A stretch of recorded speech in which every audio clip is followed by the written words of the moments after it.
There is a moment in the life of every civilization when the money forgets its meaning. It begins not with a crash, but with a whisper. The whisper is the sound of a printing press, running through the night, printing promises on paper. It is the hum of a server farm, minting digital coins from nothing but code and conviction. It is the quiet, steady breath of a sleeping people, dreaming of infinite tomorrows. And in that dream, they do not see the truth, that the gold has already turned to paper, and the paper is waiting to turn to dust.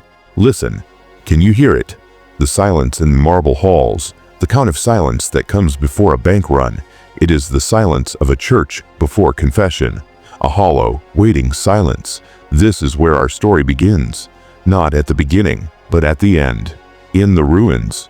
Look around you, at the merchant who trusted numbers more than hunger.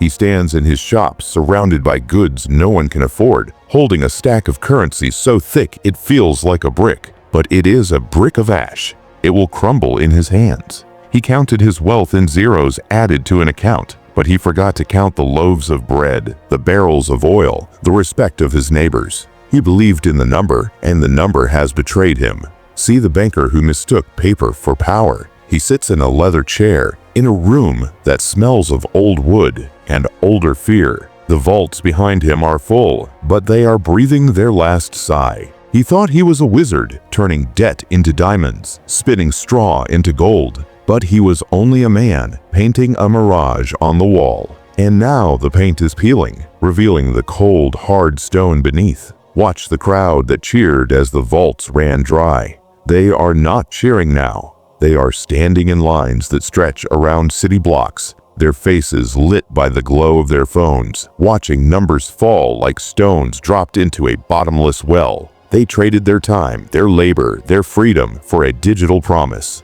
And the promise has been broken. The crowd that once moved as one, a great beast of desire and demand, has now gone still. And in that stillness, you can hear the echo of coins on marble floors from an age when money had weight. This is the betrayal, the great, quiet betrayal. It is the moment prosperity itself becomes the lie. Every empire in its golden hour believes it is different. It believes it has conquered the cycles of history. It builds towers that scratch the sky and speaks of perpetual growth, a line that only goes up. The leaders of such ages are not evil men. They are merely blind. They are like gardeners who believe the sun will never set, so they sell the soil to build more greenhouses. They buy silence with debt and stability with promises they cannot keep.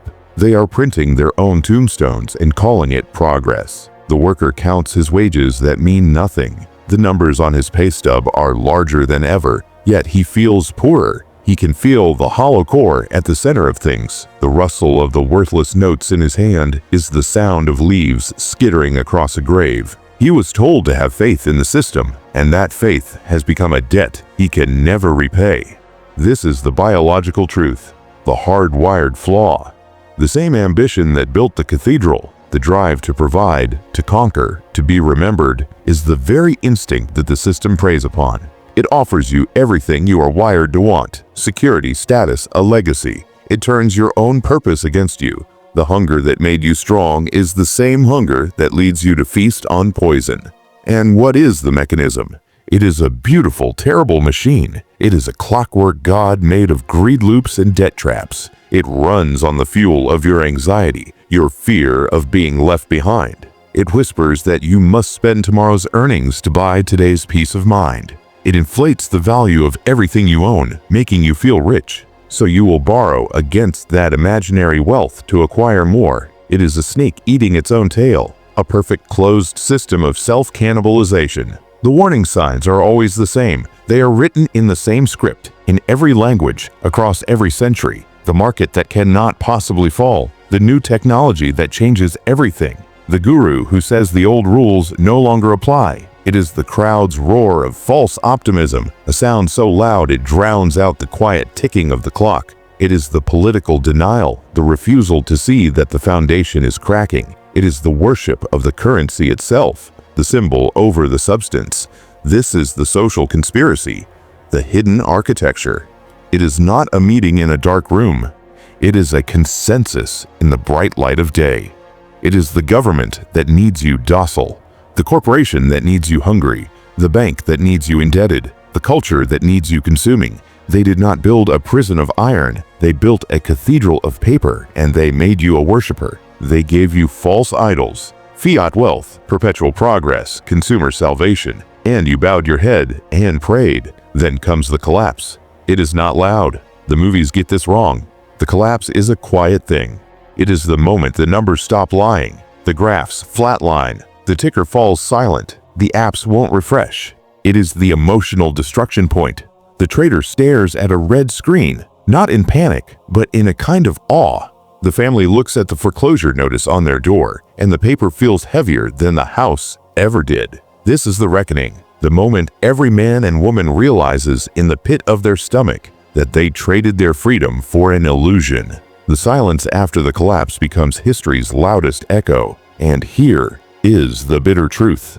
The gut-punch reality that we excavate from the ruins of Babylon, from the ashes of Rome, from the silent trading floors of modern empires. The collapse was never economic. It was always moral. Civilizations do not fall because their math is wrong. They fall because their philosophy is bankrupt. They fall when men worship wealth and forget worth, when they value price over principle and paper over people. The numbers were just a symptom. The disease was in the soul. The arrogance of an empire that believes it is eternal is the same arrogance of a man who believes his money makes him immortal.